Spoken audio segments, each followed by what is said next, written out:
What can I tell you? Mostly it's the mountain bighorners. Whole herd of them up on the cliffs there. Usually they're not too aggressive, but lately, whew. My guess is one of the calves got lost somewhere along the way. Bighorners are communal. One missing calf, and the whole herd gets ornery. If that calf doesn't turn up soon, they might very well come down into the valley and attack the camp. Yeah? Hey, thanks. Most of the hunters don't listen when I tell them the problem. Just one thing. Try not to kill any bighorners if you can, yeah? You'll drive the herd off and we'll have to range farther on our hunts. You might try luring the baby out with some banana yucca. These bighorners go crazy for the stuff. That's great. I'll help any way I can.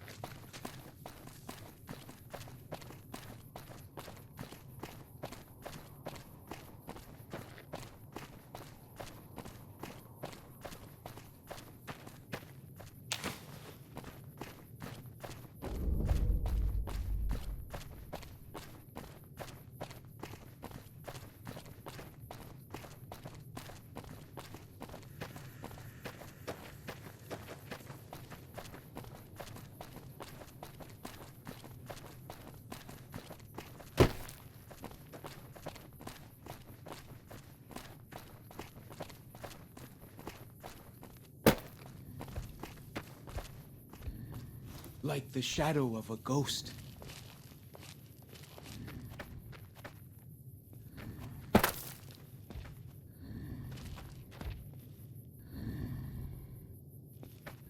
Why do you carry all those bottle caps anyway? You jangle like crazy.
Way I heard it, Salt upon wounds butchered everyone in New Canaan, and nailed their corpses to the cliffs.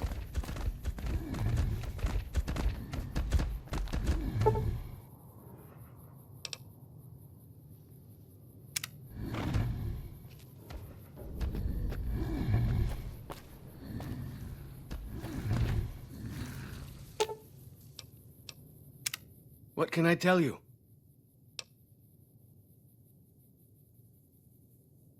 Whew! Glad to hear it. That'll be some happy mama, huh? Thank you.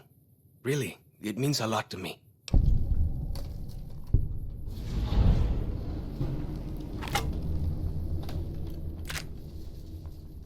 Best place to look for back when stuff is the taboo places. Sorrows and dead horses don't go in there. And even whitelegs don't like them much.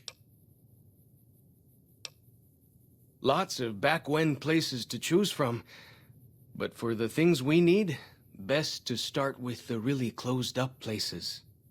3 I know of. A building down by the river called a fishing lodge. The old ranger station in the northwest. And the general store right by it. Closer to home might be something you can salvage from the place where the little ones fell. Just west of the Eastern Virgin. In the river, there's a twisted pile of metal and glass, all full of bones. Joshua says they were scouts, but they looked awful small to me. Lots of that old stuff, how do you say it, electronics. Maybe you could use some of it. Ask away. Whitelegs. Nasty bunch. They've been raiding deeper into Zion ever since New Canaan was wiped out. That's the weird part. Normally the Whitelegs keep to the Great Salt Lake. I don't know what brought them down this far south. What can I tell you? Dead horses mark ourselves to commemorate our hunts. When a hunter takes a great beast, or when a youth goes on his first hunt, he gets a tattoo. Our advanced scouts leave chalk signs to mark places rich with game. I'm not a full scout yet, so I follow the marks and guide the hunters.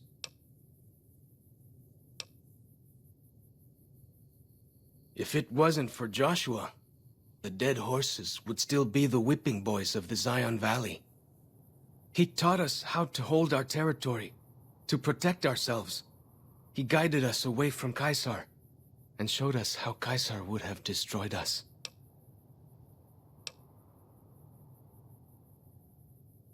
Little bit. I met some of their missionaries a few times, but I've never been to their city. Joshua could tell you more. Or Daniel, I imagine. Well, because they're our enemies. What else would we do? They take our land, they kill our scouts, they poach our hunting grounds. Only a little. I was very young. He was different. Prouder, yes, but harder, crueler, more driven. Really, I was terrified of him.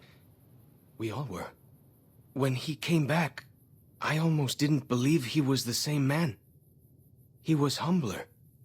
He wanted to protect, not destroy. We decorate our clubs with them to honor Joshua Graham. They were the weapons of his old tribe, so now they are ours. Can't say they seem that dangerous to me. But Joshua says they won the West. We came up in the land of the dead horse, though why the back when folks called it that, I got no hint. We raided, we fought, we lost. Our enemies drove us back into Zion, and we would have died if it hadn't been for Joshua. Joshua and his Caesar. When Joshua first came to us, he was servant to a man he called Caesar. He led his master's armies, and we were ready to follow him into war. Then he lost his master's army to a tribe called NCR, the Sunset People. When he returned, he was as you saw him. Burned, broken, but changed. He led us away from Caesar, led us to our own destiny in Zion. Ask away.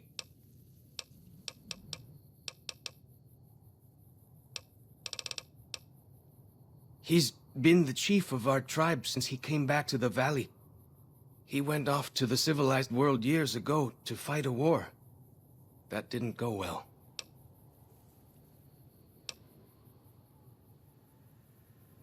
I don't know. He doesn't talk about it much. Maybe. But how can two civilized tribes fight over something as small as a dam? Ha! Really? That's... my gods. Must be some mighty civilized folks who built that. Now you sound like Joshua. He always tells me that tribal life is better, that I should stay here and forget the outside world. Ask away. Go with fortune, friend.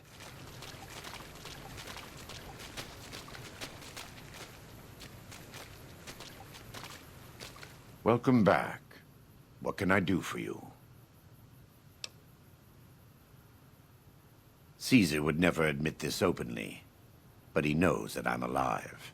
I've killed enough of his Frumentari and assassins that have come looking. I've heard one of them travels the Mojave as a courier. Most of Caesar's agents meet a fitting end in NCR territory, but maybe this one survived.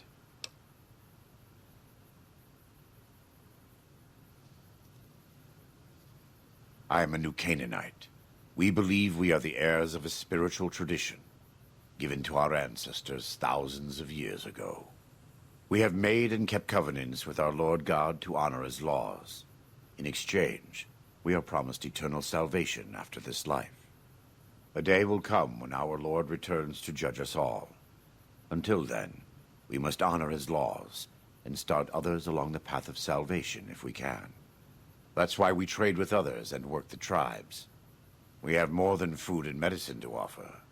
Good news is our most valuable commodity. In a world filled with misery and uncertainty, it is a great comfort to know that, in the end, there is light in the darkness. Every day we move closer to our judgment. We must do our best to walk in the footsteps of our Lord and teach others how to do the same. For many of us, the road is a difficult one, but the path is always there for us to follow, no matter how many times we may fall. Every day. Some days are harder than others. I wouldn't say that. I am the acting war chief for the Dead Horses. They look up to me for such matters, but I only have the authority they give me. Daniel is the spiritual leader and main link of the New Canaanites to the Sorrows. He's up in the Narrows right now. A great deal. There are 3, make that 4, tribes here in Zion. You've already met the Whitelegs on the way in. In this camp, you'll find Dead Horses. In the Narrows, the Sorrows. And finally, there's Daniel and myself. We're New Canaanites. They attack everyone who isn't a Whiteleg, especially caravans. They don't know how to survive on their own, so they have to raid. But as for why they are here, they are trying to wipe us out. All of us. They want to join Caesar's legion, and they can only prove their worth by destroying the New Canaanites and everyone we shelter. Most don't. It's been hundreds of years since the war. They've developed their own languages. Take the Dead Horses. We think they were originally refugees from a place called Rez, east of the Grand Canyon. They speak a combination of Res and a language spoken by travelers who were visiting Res when the bombs fell. Over time, the two languages blended. I was a translator years ago, but it's hard to keep up with all of the tribal variations. The valley belongs to God, but no. The dead horses live at Dead Horse Point, up the Colorado River. They came here because I asked them to. Before I returned to the fold, I visited them years earlier. I looked much different then, but I left an impression on them. I taught them how to hunt more efficiently, how to maintain their weapons and pre-war equipment. When I returned, they showed their appreciation. The Sorrows have many skilled hunters among them, but no warriors. They have not had to deal with war or raiders for decades. Even though they can hunt a full-grown Yaoguai, they don't know how to deal with the Whitelegs. That's why we're here. We wear more clothing than them and understand more about technology. But we're still a tribe, a linked family of families. The Boneyard, Phoenix, New Vegas, they're just places, metal and stone. New Canaan dies, but the tribe lives on. When the walls come tumbling down, when you lose everything you always have family. And your family always has tribe. Of course. Right now, I'd like you to focus on helping Daniel. Maybe there will be time later. God be with you.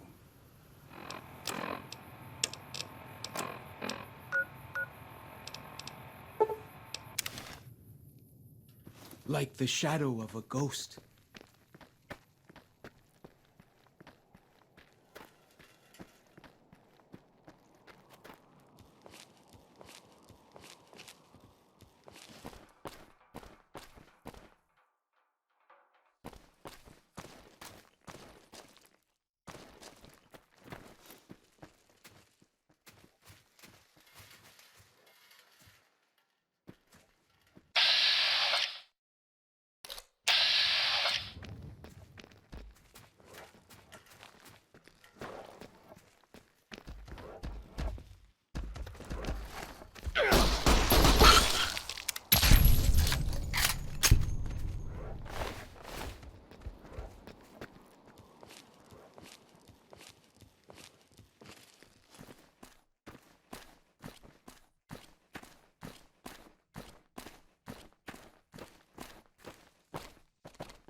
See this?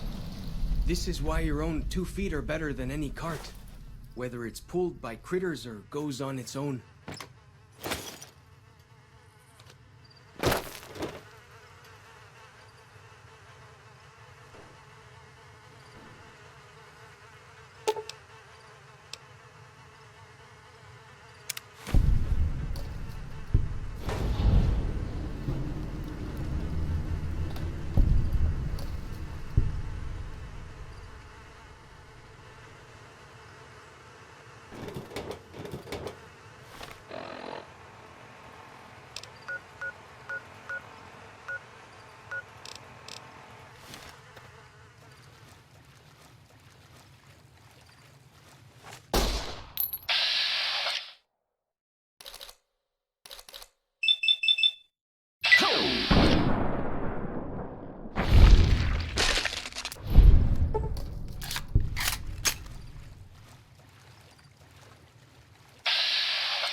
sharp. Lots of giant ants around here. We call them picnic killers. Don't really know what that means. Something from back when, I guess.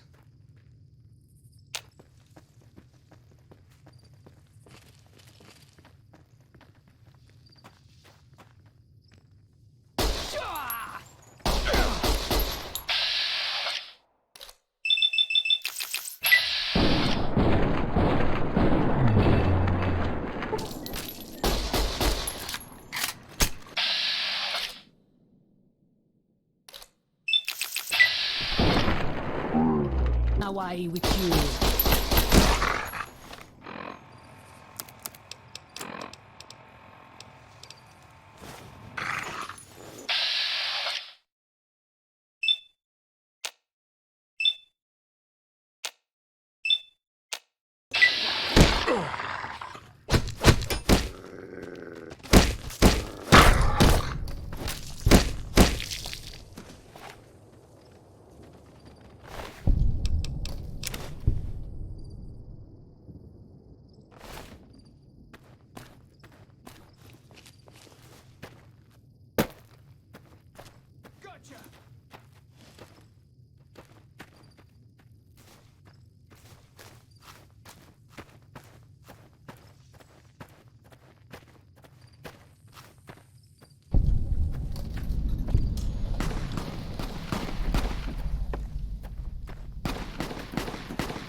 Like the shadow of a ghost. Fighting time!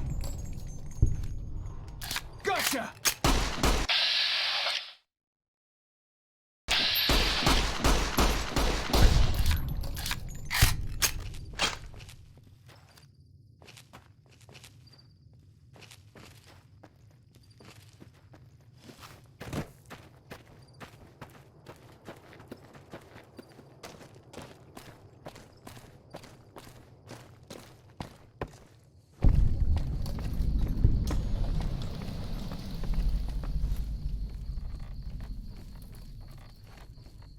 Fighting time!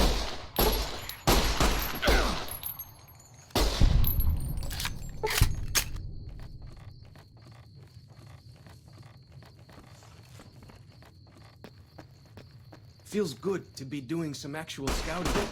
Got anything bigger I can fight with? Gotcha!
Fighting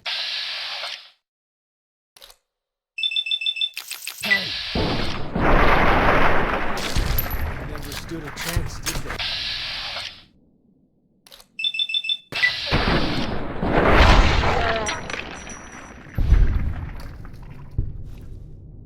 For as long as I remember, the dead horses have thought the places of the old world were taboo. Doesn't look so spooky to me.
The shadow of a ghost.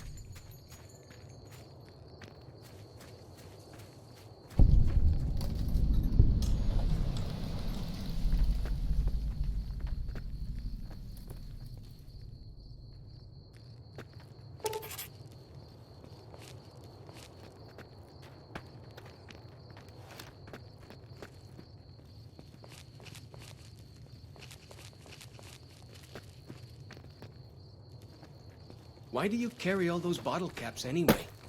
They jangle like crazy.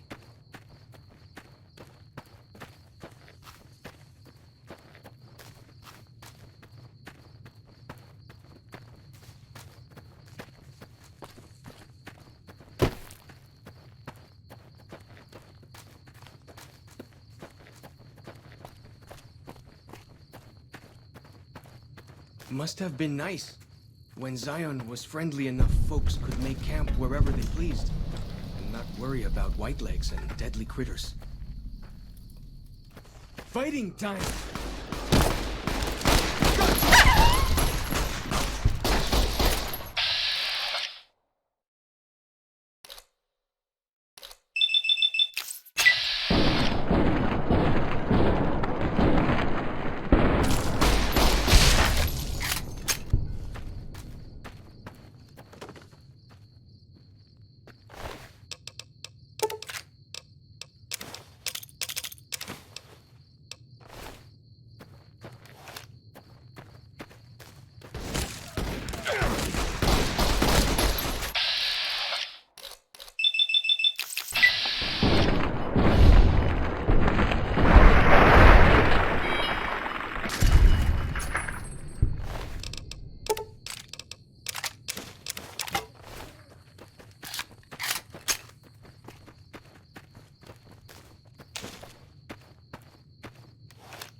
Why do you carry all those bottle caps any?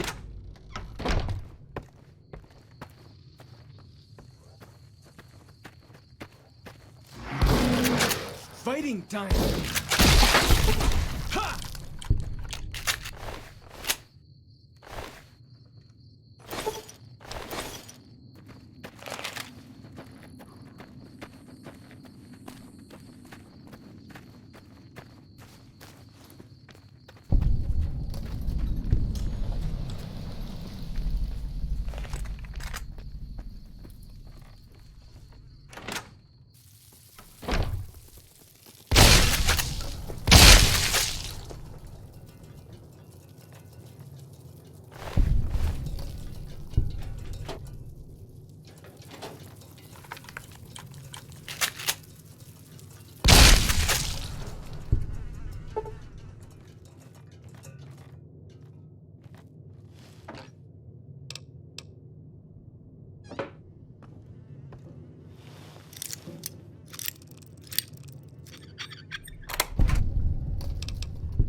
Feels good to be doing some actual scouting.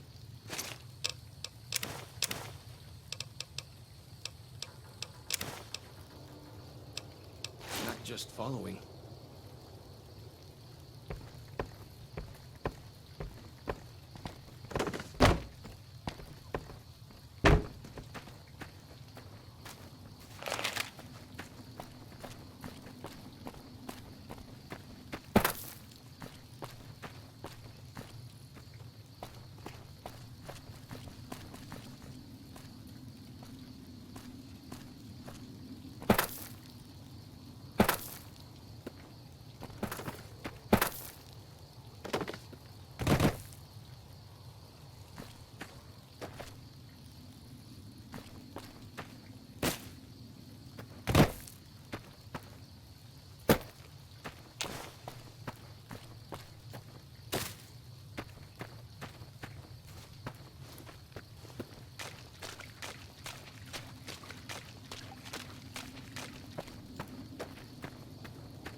You are the one Joshua Graham sent to us.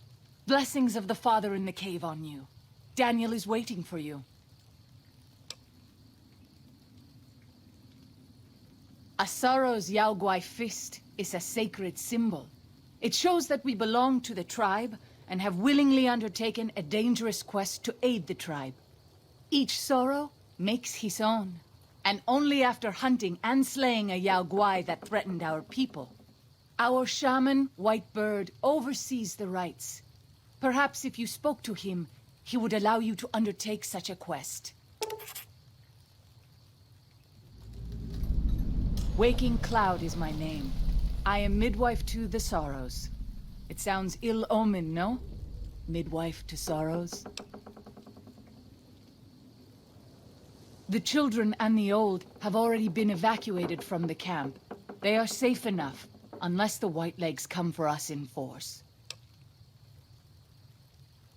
I tend to other hurts and sicknesses that afflict our tribe. I also scout the valley for the herbs I use in my medicines. What would you speak of? Have you not heard of the god of the New Canaanites? He is our protector and our judge. He helped our ancestors find their place here in Zion. He gave us many gifts, but we are not to seek him out. His caves are forbidden to us. Those who seek them out are taken from us. Perhaps you do not fully understand the New Canaanites. I have seen the Father's images. His holy bride and holy son were given unto the world to save it. They dwelt in the caverns of the mountains, caverns which can still be seen today. The people sinned against him, and were punished with the end that came in fire and the loss of the holy tongue. Only the New Canaanites were spared. I'm sure Daniel could tell you more. His knowledge of the Father is greater than my own. Daniel is a wise man and a great friend to the Sorrows. He taught me to speak the language of New Canaan, the English from the holy books. Yes, the language of the New Canaanites is the holy tongue, for it is the language their sacred books are written in. The Father in the caves brought it to them after the judgment, but the ancestors of the Sorrows sinned against him. They were denied the true tongue. 6 years. He attended the birth of my third child. It was a hard birth. The river nearly carried my water to the Father, and my child's with it.